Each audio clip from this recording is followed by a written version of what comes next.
Welcome to mega 9 TV. నేను జనని.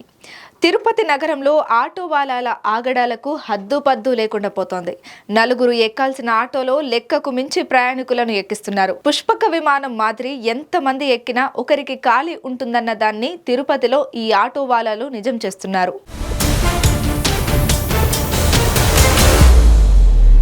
పురాణాల్లో చెప్పినట్లు పుష్పక విమానం ఉందో లేదో లేక ఊహాజనితమో తెలియదు గాని తిరుపతిలో ఆటో వాలాలు మాత్రం పురాణాన్ని బాగా పట్టించుకుంటున్నట్లు కనిపిస్తోంది. ట్రాన్స్పోర్ట్ అధికారులు, ట్రాఫిక్ పోలీస్ అధికారులు మాత్రం ఓవర్లోడ్ సహించమని ఓ ప్రకటన చేసి తమ పని అయిపోయినట్లు వ్యవహరిస్తున్నారు.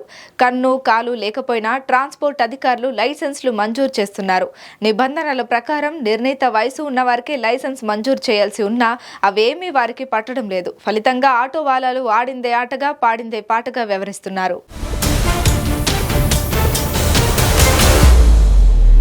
లెక్కకు మించి ప్రయాణికులను ఎక్కించుకోవడమే కాకుండా కర్ణవేరి పగిలేటట్టు పాటలు పెట్టి విష్ణు చక్రం మాదిరిగా రోడ్లపై దూసుకుపోతున్నారు.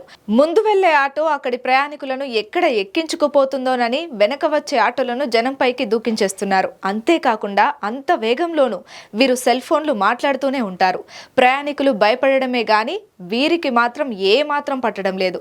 ఎవరైనా ప్రయాణికులు కాస్త జోరు తగ్గించు నాయనా అంటే వారినో వెర్రి వెంగలప్పను చూసినట్లు చూసి కనీసం వారికి సమాధానం ఇచ్చిన పాపాన పోరు. ఈ 3 చక్రాల బండి దాటికి ఆసియాలోనే అగ్రగామిగా వినుతికెక్కిన ఆర్టీసీ బస్సులు సైతం అయ్యబాబోయ్ అనేస్తున్నాయి. ఇటువంటి వాటిలో ప్రయాణం ప్రాణం మీదకు తెస్తుందని తెలిసినా ప్రజలు టైంకే ప్రాధాన్యం ఇస్తూ వాటిలో జర్నీ చేస్తున్నారు. ఈ ఆటోల స్పీడ్ ఏంటిరా బాబు అని అనుకుంటూనే చివరికి వాటినే ఆశ్రయిస్తున్నారు, వాటిలోనే ప్రయాణిస్తున్నారు.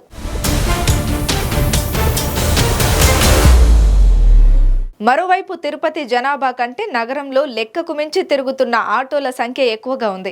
ప్రయాణికుల అవసరానికి మించి ఆటోలు ఉండడం ట్రాఫిక్ కి తీవ్ర అంతరాయం కలిగిస్తోంది.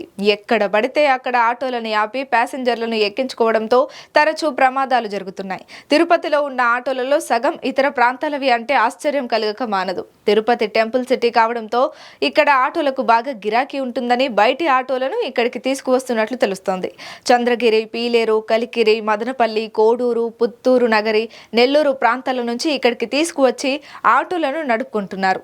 మరోవైపు షేర్ ఆటోలు నగరంలోనికి రాకుండా పోలీసులు ఆంక్షలు విధించారు. అయినా వాటిని లెక్క చేయకుండా యథేచ్ఛగా ఆటోలను నడుపుతున్నారు. అలాగే ఛార్జీలు కూడా ముక్కుపిండి వసూలు చేస్తున్నారు. పెట్రోల్, డీజిల్ ధరలు పెరిగాయని, గిట్టుబాటు కావడం లేదని ప్రయాణికుల వద్ద అధికంగా డబ్బులు వసూలు చేస్తున్నారు.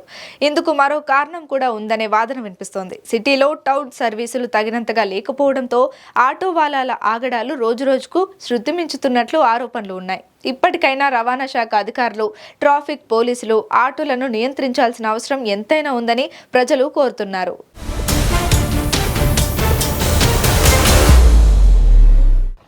తిరుపతికి ఎన్నో మంది, వేల మంది తిరుమలకి దర్శించేదానికి వస్తారు. కాకపోతే ఇక్కడ దర్శించడానికి వస్తారు, వాళ్ళు బస్సుల్లో వస్తారు, ట్రైన్లో వస్తారు, కొంతమంది పాపము నరకదారులు వస్తూ ఉంటారు. ఇక్కడ ఏమవుతుందిరా అంటే బస్ స్టాండ్ దగ్గర ఉన్న పరిసరాల్లో ఆటోలు ఎక్కువైపోయాయి. ఆటోల వల్ల ఏమవుతుందంటే వీళ్ళు ప్రజల దగ్గర ఇక్కడ నుంచి మన బస్ స్టాండ్ నుంచి అలిపిరి దగ్గర పోవాలంటే మినిమం ఒక 60-70 ఉంటుంది. కాకపోతే ఇక్కడ వచ్చి యాత్రికుల దగ్గర వీళ్ళు ఏం చేస్తున్నారంటే 100 నుంచి 150 వరకు మధ్యలో కలెక్ట్ చేసేసి స్టార్ట్ చేస్తున్నారు. వీళ్ళు చదువుకునే వాళ్ళు ఉన్నారు, దాంట్లో చదువులేని వాళ్ళు ఉన్నారు. వాళ్ళు ఈ విధంగా చేయటము కొద్దిగా బాధాకరం అనిపిస్తుంది. ఎందుకంటే తిరుపతికి వచ్చే వాళ్ళు చాలామంది వస్తున్నారు. మన తిరుపతిలో నమ్మకం దేవుని దర్శించే వాళ్ళని మనం మోసం చేయడం అనేది తప్పు కాబట్టి నేను చెప్పాల్సి వస్తుంది. అంతేగాని చూసి వచ్చే ప్రజల దగ్గర నుంచి ఆటో ఒక మనిషి దగ్గర ఒక 10 రూపాయలు 20 రూపాయలు కలెక్ట్ చేసుకోండి, ఇబ్బంది లేదు. ఎందుకంటే డీజిల్ రేట్ కూడా పెరిగింది కాబట్టి మీరు మనిషి దగ్గర 50 రూపాయలు కలెక్ట్ చేయడం అనేది చాలా తప్పు అని. నైట్ టైం అయితే మరీ ఎక్కువ చేస్తున్నారంటే మనిషి దగ్గర 100 రూపాయలు తీసుకుంటున్నారంట, అది తప్పు. ఇప్పుడు ఎవరా అంటే ఈ విధంగా చేయొద్దండి. దేవుని దర్శించడానికి వస్తున్నారు కాబట్టి వాళ్ళు కూడా మన ఫ్యామిలీ మెంబర్సే కాబట్టి మన తిరుపతికి వస్తున్నారు కాబట్టి ఆ విధంగా చేయకూడదని చెప్పి కూడా నేను ఆటోలు మీటర్లు పెట్టచ్చు. ఎందుకంటే ఇప్పుడు హైదరాబాద్, బెంగళూరుకి వెళ్ళినవరా అంటే ఆటోకి అంత మీటర్లు ఉంటుంది, మీటర్లు ఎంత ఛార్జ్ అయితే అంత తీసుకుంటూ ఉంటారు. అది ఆటో వాళ్ళు మీటర్లు పెడితే ఇక్కడ వాళ్ళకి అవుతుందా లేదనేసి వాళ్ళు కొన్ని మంది చాలా వరకు పెట్టట్లేదు. ఎందుకంటే మన తిరుపతి చుట్టూ చూసినా కూడా ఒక 5 కిలోమీటర్ల వరకే ఉంటుంది కాబట్టి వాళ్ళు పెట్టేదానికి కొద్దిగా సంఖ్య చేస్తున్నారు. కానీ లేదంటే వాళ్ళు కూడా మీటర్లు పెట్టుకొని తోలాలని ఉంది వాళ్ళకి. అందరికీ నమస్కారం. ఈరోజు రాష్ట్ర వ్యాప్తంగా మహిళా మార్ట్లు అంటే మహిళలకు ఉపయోగపడే విధంగా ఈరోజు రాష్ట్రంలో కొన్ని ప్రదేశాల్లో మహిళా మార్ట్లు ఈ గవర్నమెంట్లో చాలా నిర్వీర్యంగా చాలా సంతోషదాయకంగా జరుపుతున్నారు. లేని చోట ఇంకా కొంచెం రాష్ట్ర వ్యాప్తంగా మారుమూల ప్రదేశాల్లో అలాంటి చోట ఈ మహిళా మార్టులను ఏర్పాట్లు చేసి మహిళలకు అందరికీ కూడా అందుబాటులో ఉండే విధంగా చేయాలనేసని గవర్నమెంట్ని మనస్ఫూర్తిగా కోరుకుంటున్నాం. అదేవిధంగా ఈరోజు ఈ తిరుపతి దేవస్థానం, ఈ తిరుమల ప్రదేశంలో ముఖ్యంగా ఆటోల వల్ల ఇబ్బందులు ఏ విధంగా ఉన్నాయంటే చాలా వ్యతిరేకించే విధంగా ఉన్నాయి. రైల్వే స్టేషన్ల దగ్గర కానీ బస్ స్టాండ్ల దగ్గర కానీ వాళ్ళ అవసరాలను బట్టి ఈరోజు ఈ వన్ వేలు ఉన్న చోట అలా ఎక్కువ ఛార్జ్ చేస్తున్నారు. ఈ అత్యవసర పరిస్థితులు నైట్లో ప్రయాణికులు కానీ ఇంకొక విధంగా వెళ్ళే వాళ్ళకి కానీ డబుల్ ఛార్జెస్ అలా వసూలు చేస్తున్నారు. అలాంటివన్నీ కూడా లేకుండా ఈరోజు తిరుమలకి వచ్చే భక్తుల్ని వాళ్ళకి తెలియదనే ఉద్దేశంతో కొంచెం దూరం అయినా కూడా ఎక్కువ ఛార్జెస్ వసూలు చేస్తున్నారు.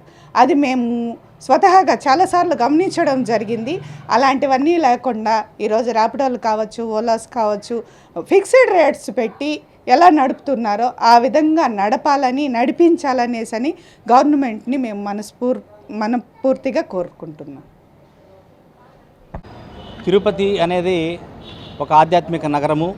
ప్రపంచంలో తిరుపతి కోసము ఎక్కడెక్కడి నుంచో భక్తులు కావచ్చు, రకరకాల వ్యక్తులు వస్తూ ఉంటారు.